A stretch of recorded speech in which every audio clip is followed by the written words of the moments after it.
The video games made by the developer FromSoftware and the worlds presented by them have captured the hearts and minds of many. Most of us think of the games that came to us courtesy of the director and current president of this Tokyo-based video game studio, Hidetaka Miyazaki. These were the games in the Soulsborne genre.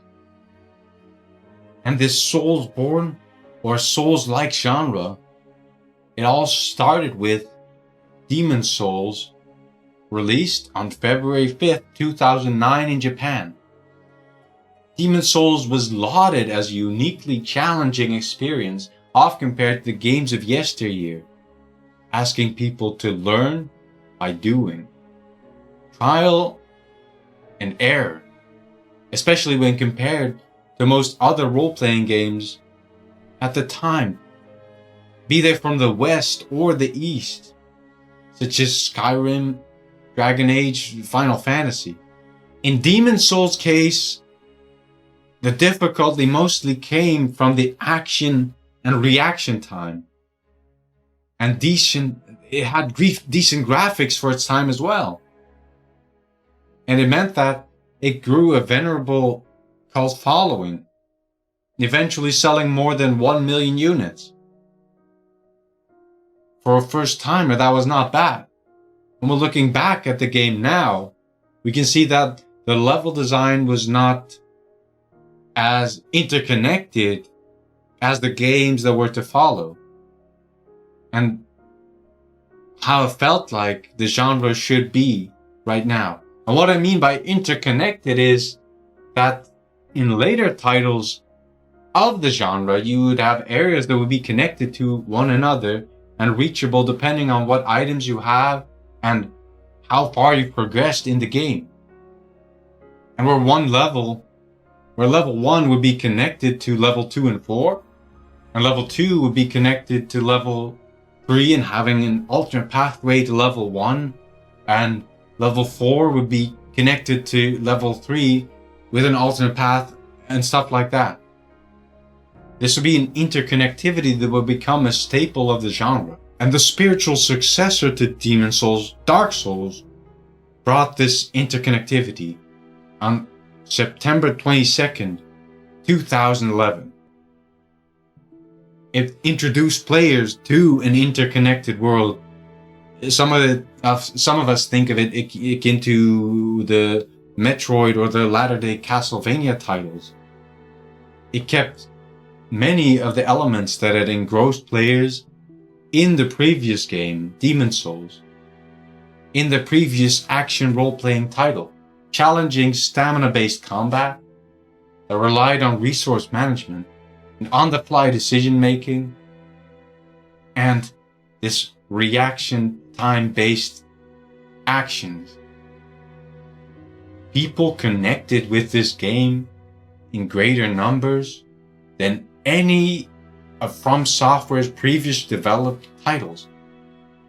Dark Souls would become a household name. It would become a cultural phenomenon in the gaming sphere, becoming synonymous with difficult game even, and having lines of it being incorporated into memes. And the sales were upwards of 2.3 million within 1.5 years. It all meant that future releases and copycats, games that were inspired by, were sure to follow. And FromSoftware themselves followed up with Dark Souls 2 on March 11, 2014. A game that was received favorably by reviewers at the time and was later criticized by fans of the series. Many of the core elements in terms of gameplay and aesthetics remained intact. However, it was clear that some corners had been cut, leading to a more noticeably unrefined game when compared to the previous titles.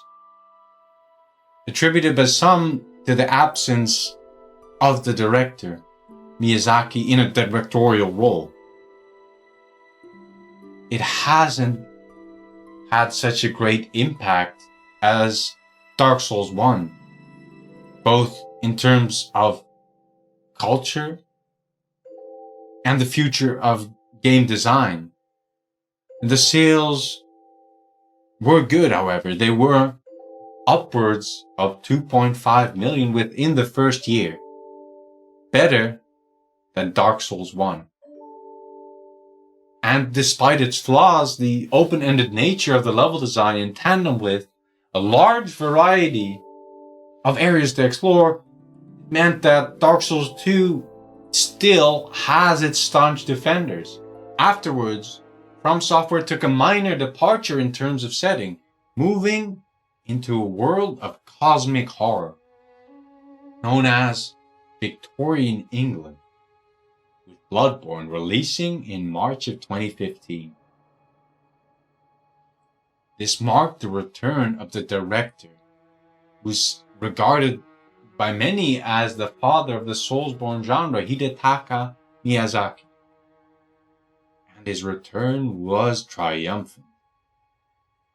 Bloodborne was, like the others, received favorably, with players and critics praising the more action-heavy gameplay and the speed of it, and its unique setting that it had to explore. And within half a year, this new title, when it was tied to one singular console, whereas the previous one was released on multiple. It was tied only to the PlayStation 4 and it had sold over 2 million units. But not everything was sunshine and rainbows for the Lovecraft-inspired action RPG though, as the biggest detriment came from the technical side of things, with long load times, a forced necessity to load when performing certain menu actions, and an inconsistently low frame rate. Still, the game managed to retain its open-ended nature and interconnectivity, as previously mentioned. There were many secrets to discover and new and interesting areas to find. It seemed as though FromSoftware had this formula down, and there was nowhere to go but up. After Bloodborne came the return of the studio's most well-known brand by this point, as Dark Souls 3 released March 24th, 2016 in Japan. Once again to favorable reception. This would become the best-selling game of the Dark Souls trilogy. And sold more than Bloodborne even, selling over 10 million copies by May of 2020.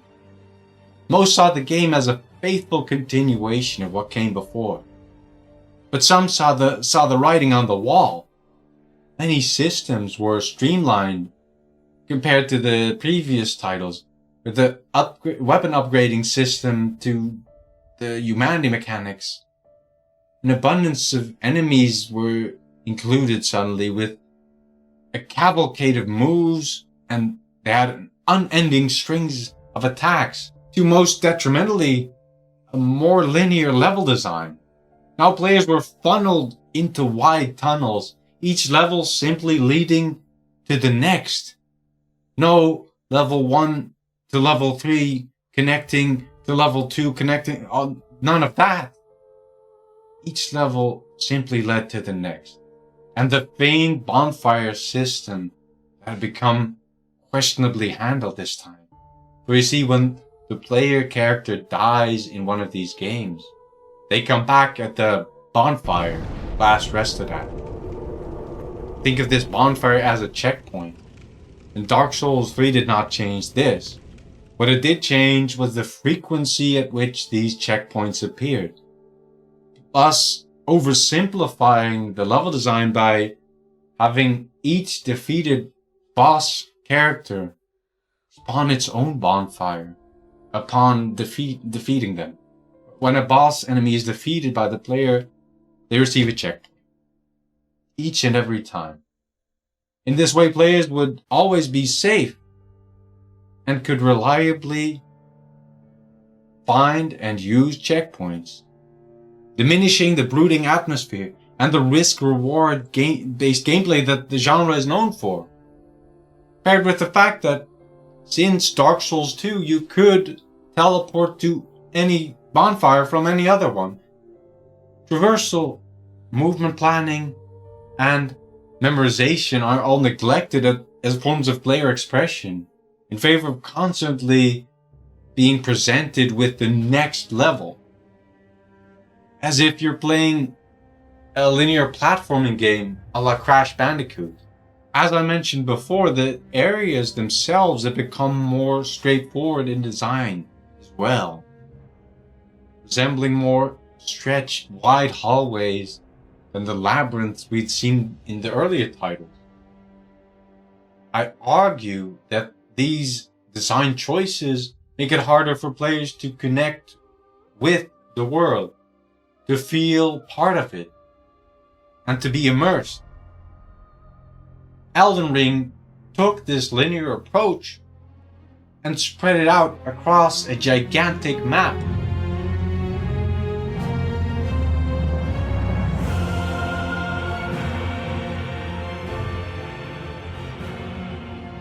One way to engage players with your world and to immerse them is by rewarding exploration. In some cases, in some games, the act of traversal on its own is rewarding because of the challenges posed by the game's movement systems, or the fact that the movement system, such a system, is inherently enjoyable. That makes your every move rewarding. In Elden Ring's case, I don't see such inherent enjoyment in the act of getting around. The main mode of transportation is the spectral steed you receive early on. This is how you get about the large open world sections the game has to offer.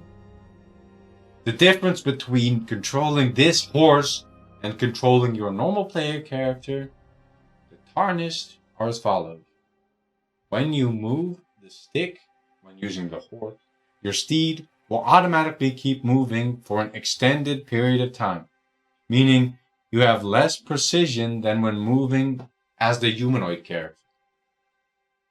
This is offset by the obvious advantage of moving faster when riding this animal. And the second difference comes from the creature's ability to jump. Your horse can jump twice, whereas the Tarnished can only jump once. Furthermore, each of the horse's singular jumps is higher than the one of the Tarnished, the normal player character. The downside of these jumps comes from the aforementioned automated forward momentum upon landing. So when you land, you keep moving. Once again, the player has less control but trades it for greater speed and vertical traversal ability. The humanoid character controls similar to how they did in other Soulsborne games done by FromSoftware in the past. The weightiness and dedication to each and every move found in the earliest 3 games is not present. I'm talking here about the movement in Demon Souls, Dark Souls 1, and Dark Souls 2. Still, in Elden Ring, there is a certain amount of punishment present for players who fail to react timely to any hazards that may appear. Movement of the regular player character is tied to the stamina and weight systems. Depending on your avatar's endurance level and the cumulative weight of your equipment, some movement options get affected. With a high equipment load and a low endurance stat, some of your moves, like dodging, get worse. It functions similar to how it did in all of these games. So all the Soulsborne games from FromSoftware. Now the effects the system has on your dodges is a disadvantage while in combat. So having more weight that your character can't hold is a disadvantage. Having too heavy an equipment is a disadvantage in combat, but it has no effect while moving around in the open world. And the same can be said about the stamina system, where while in combat, the more stamina you have, the more you can run and dodge. While the fact that you have more stamina because you invested points into this endurance stat, you used your limited resource to upgrade this stat, while you're not engaged in battle, this gauge will not deplete. So it will have no effect, the fact that you upgraded this system. Meaning you can run around endlessly in the open world. And this makes the running around in the open world feel completely separate from the combat you engage in. And this was likely influenced by the size of the map and the fact that they included a horse for traveling. And these elements all add to the fact that the movement of the Tarnished character is quite precise and without much variation in terms of velocity, momentum, and height. Having such great control of the character without many possibilities for variation from the player's input side of things means that there is no great challenge posed in the open world, making its traversal not that interesting and not a reward on its own.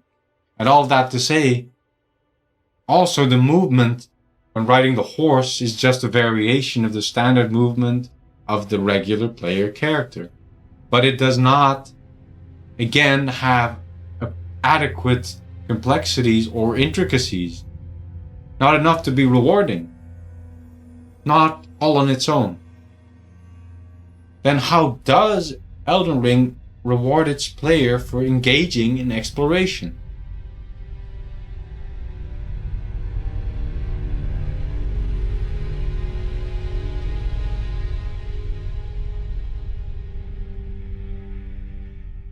Discovering a new place can be an amazing experience. Discovering a new place in a video game can invoke some of that feeling.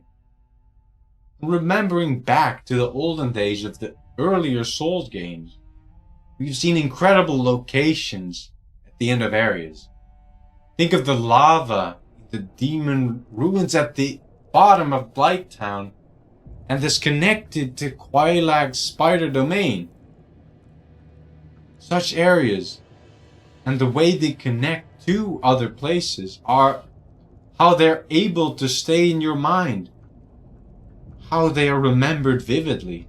As a rule, a clear path filled with various challenges and unique assets will be memorable. Having large open fields removes these memorable paths, removes the player's actual position within the world, or at least the idea of that position in the world.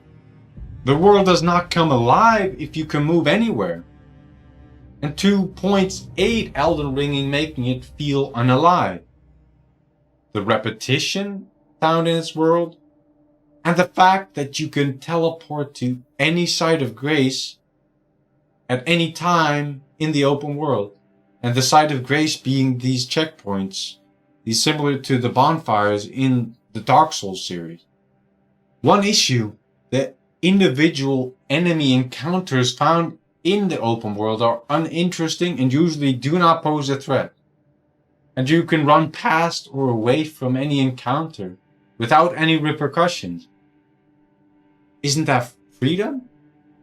Well, it does represent a kind of freedom, but it makes the entire experience feel superfluous.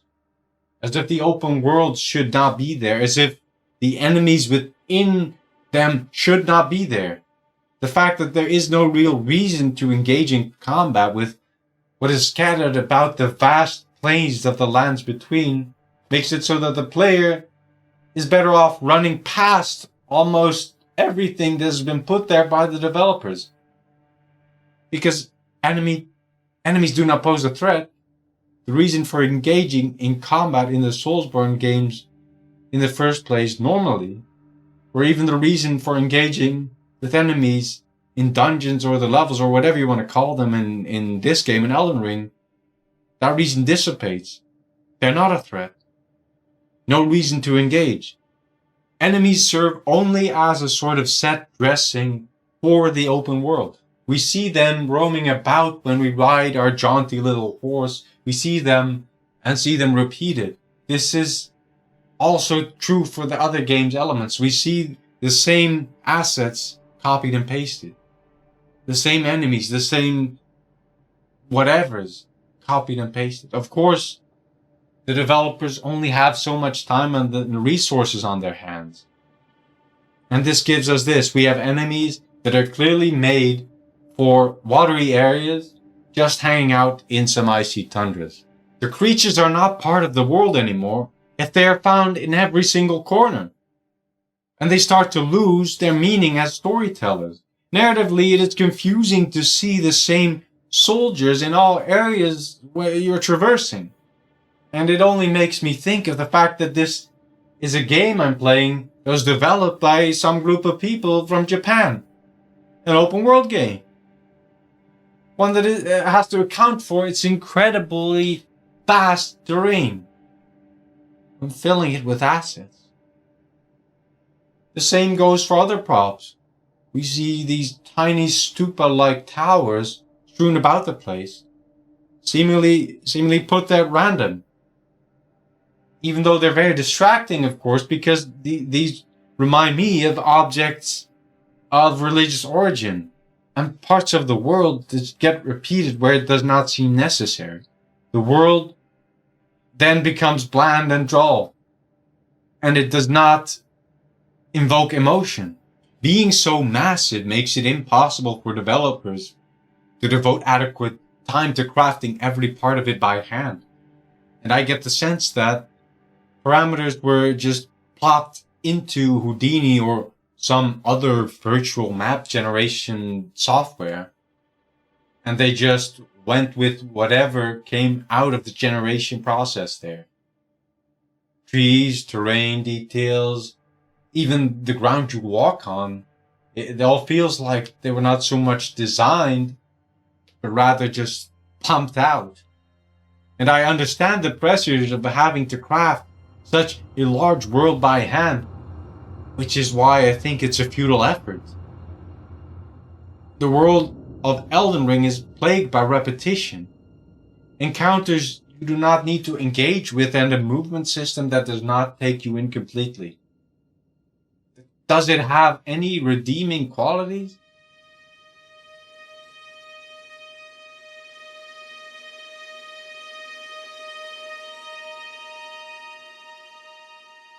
Well, the repetition does not stop there. One of the rewards for exploration is having various encounters with optional boss enemies. And in the way they're used, they do not adequately evoke the environmental storytelling FromSoftware has been praised for in the past. The issue being, the bosses you face here in these optional Everjails are more often than not copies of enemies you face elsewhere. Meaning that if you face this optional boss and the optional version first, your encounter with the real thing will feel incredibly underwhelming. And if you face the boss that is not part of the main quest second, you'll be disappointed. For the fact that the guy you fought earlier, who got this own extended cinematic with a monologue and everything and his own song, it had no real meaning. Because here he is again. Just a guy. It baffles me how this choice could be made to include copycats so willy-nilly. It devalues your every creation from the developer's perspective. So, as a reward for locating and gaining access to, because sometimes you also need a key to access these Everjails, you get access to these Everjails and these enemy encounters inside, you receive a mockery of what the game presented to you earlier. And one large factor that ties into all of this is the use of combat as its own reward.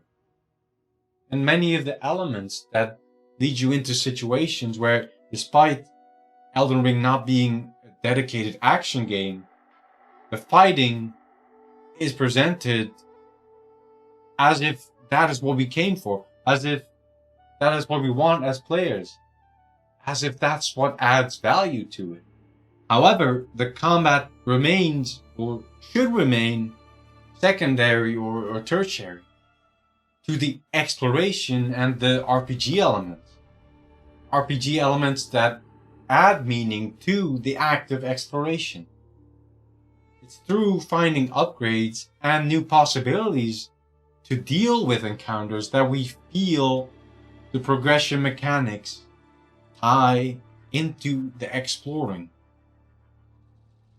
Since we have a combat system that tries to implement a host of different mechanics, there is a notion that on its own could carry the game. And here's a little bit of meta-narrative surrounding the game.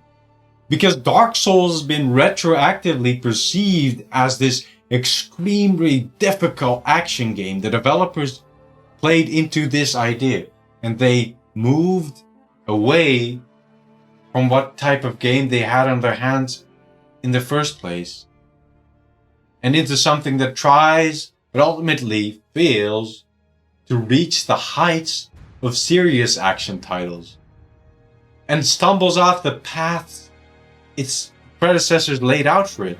Well, what else can be a reward for exploring a game's world?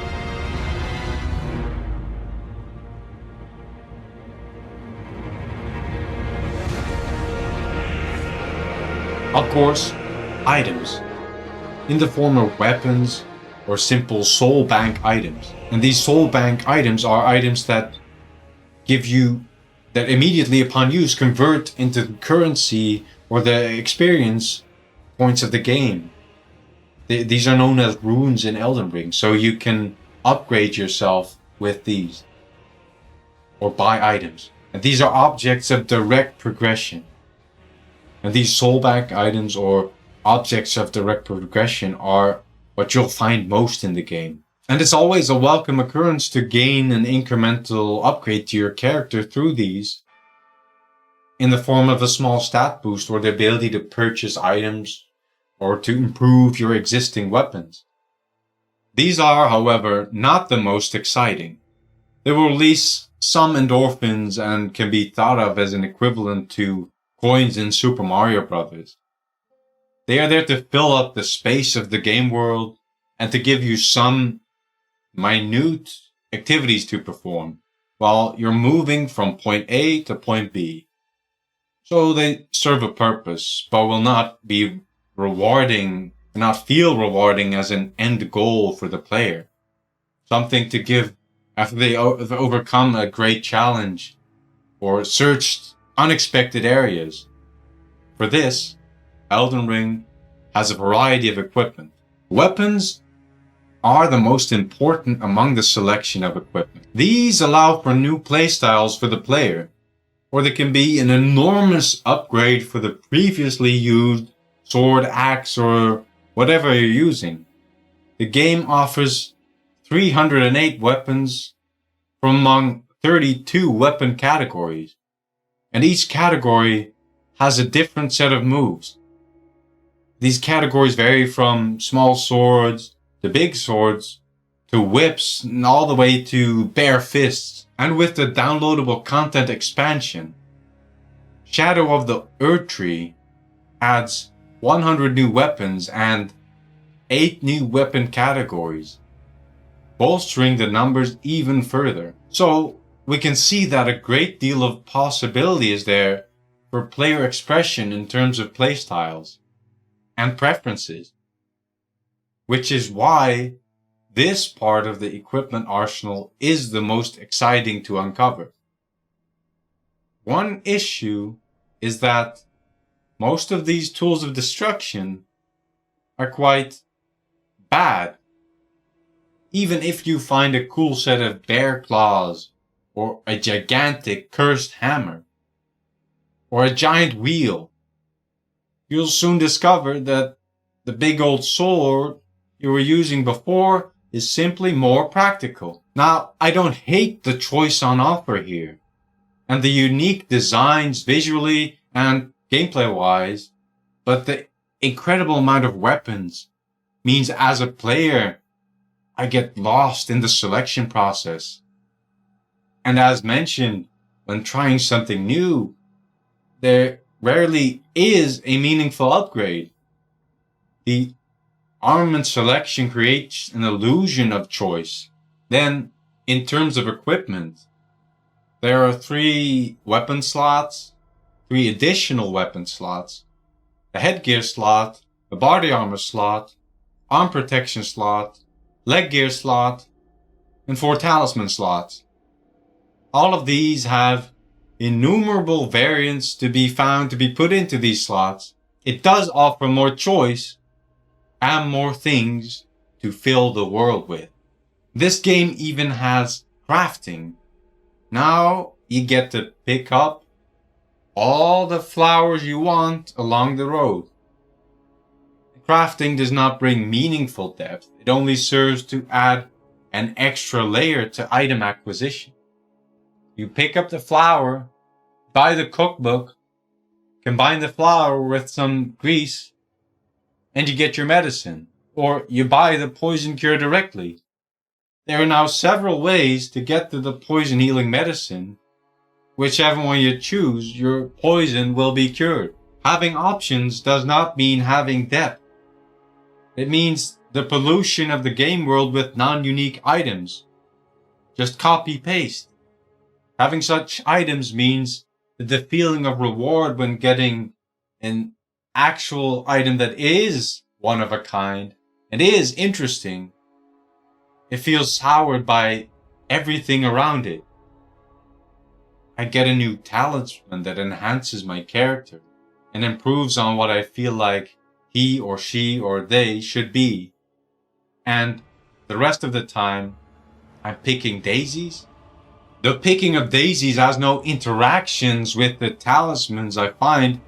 These are 2 systems masquerading as intertwined as being one. Even then, since there is such an enormous amount of one-of-a-kind items, even they start to lose their luster. After a while, you will have seen all variants on +1 dagger and possibly more powerful axe. The game length, as an open world game, gets in the way of the progression curve. It's not suited for the equipment system here. Now let's get back to the point about the ability to teleport anywhere.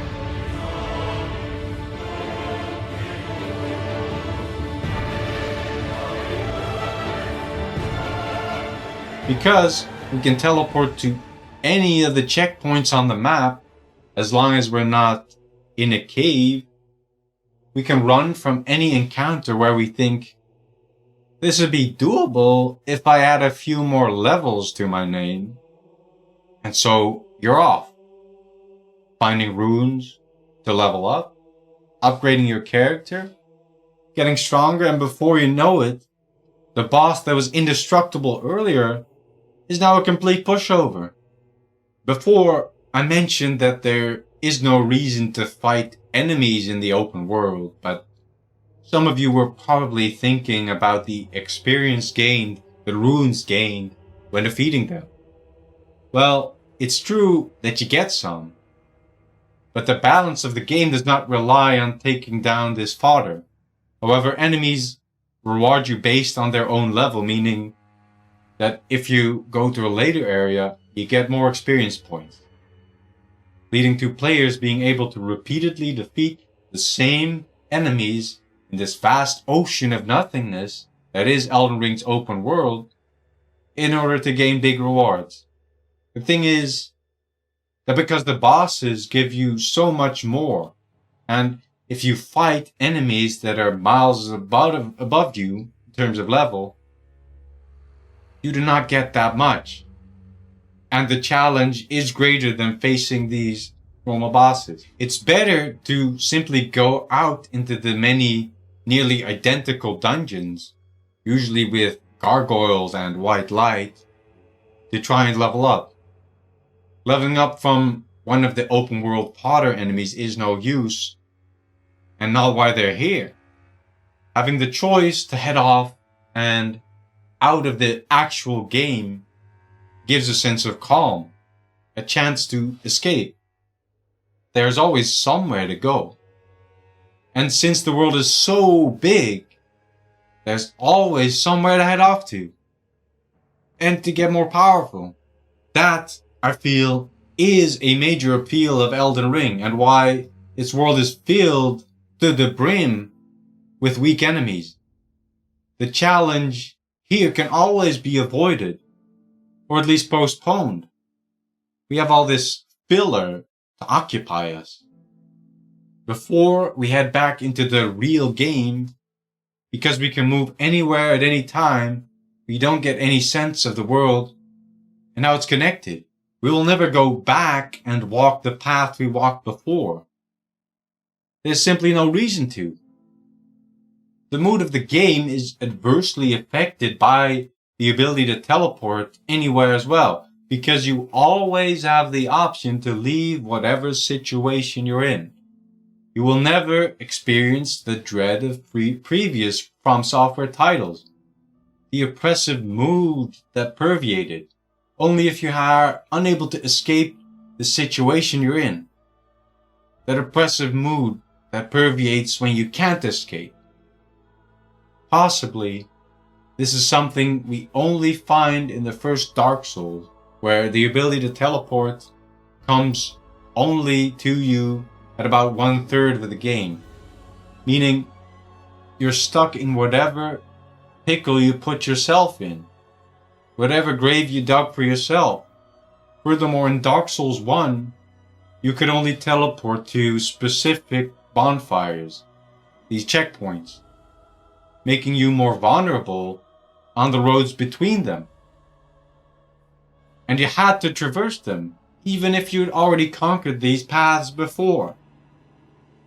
By being able to escape any given situation and having the option to approach it from so many angles, freedom leaves us in a less atmospheric game. The open world, the lands between, is there to distract your mind from the fact that it does not have sufficient content for the next 80 hours. In the end, it's just a game. It, like the previous endeavors, like Dark Souls 1, Demon Souls, all of them. The meat and potatoes have been pulverized and mixed with the weeds from the pavement tiles. Because we're not fixed to the world, we're floating separate. And the main levels here have some clear effort and design put into them, but in the main game, the game admits that it does not need you to spend that much time engaging and traversing the plains of its open world. It just needs to show you its set pieces and it makes you wonder what's over that hill before presenting you with another hill.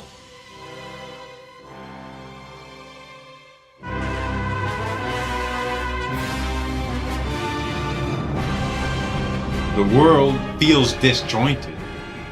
The areas that are designed like they were in the previous titles, these dungeons, they are often connected only by the open world, and only to them.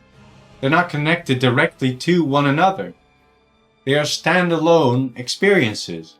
They can be well designed, but the open world and these sectioned off areas, they don't feel like one whole. Were they to feed into each other in an organic way, not with empty fields, they would more believably live in our minds and appear clever and rewarding. Then why did Elden Ring sell 25 million copies? Why does it have a 96% critic score on the review aggregate website Metacritic? Why is the user review score on there an 8.2 out of 10?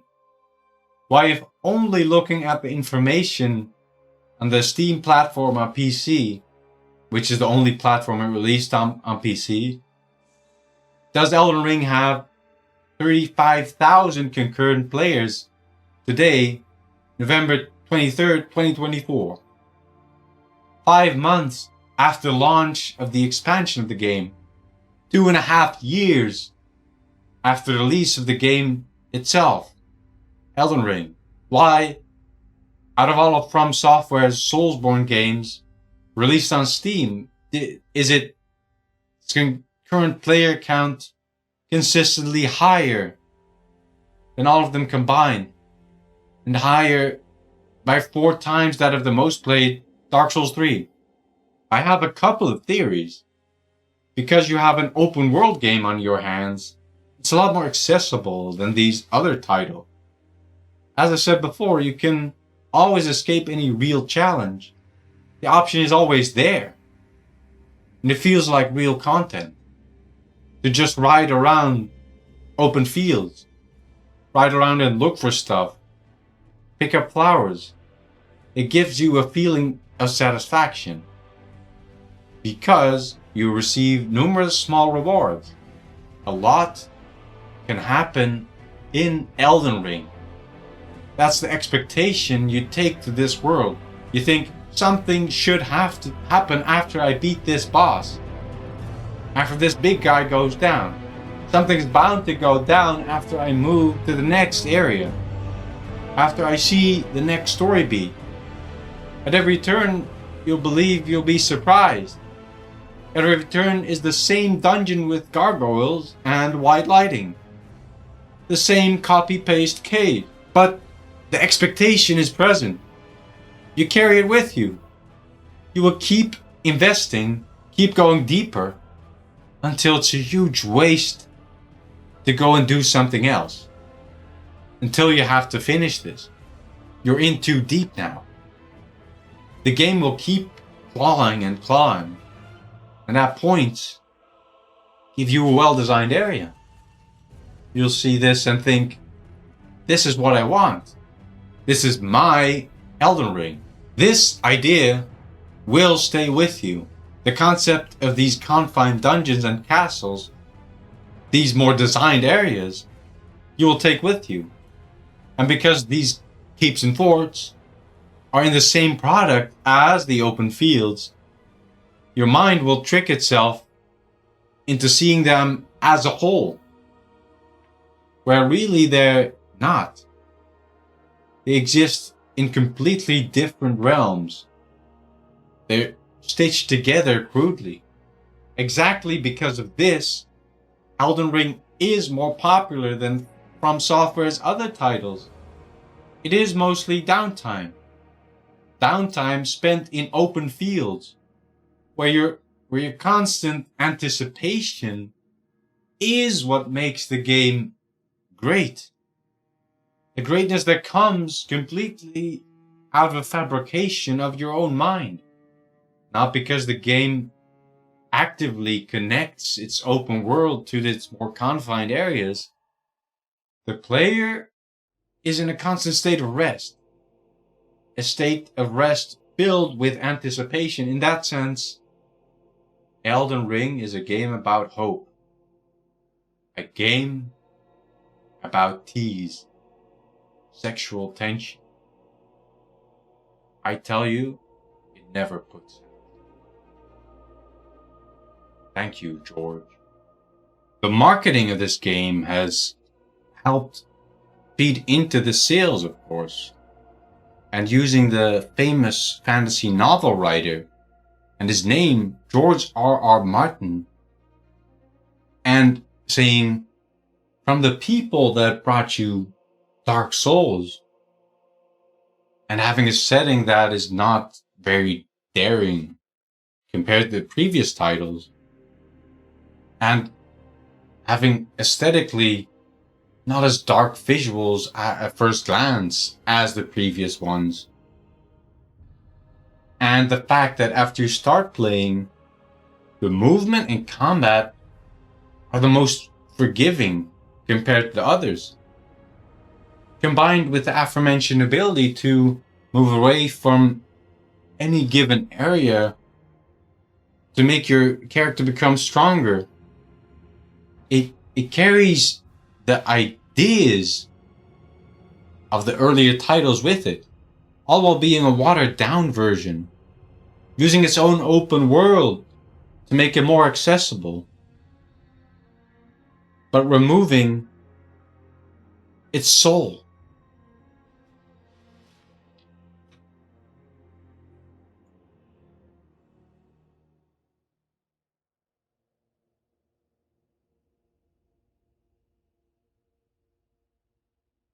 Thanks a lot for watching. I wonder if you have some crazy ideas, some crazy opinions that you feel like you should share with me. That maybe you think I'm not 100% correct and you want to illuminate me by expressing whatever's on your mind. Well, you can always try. And furthermore, if you hated this, thumbs down.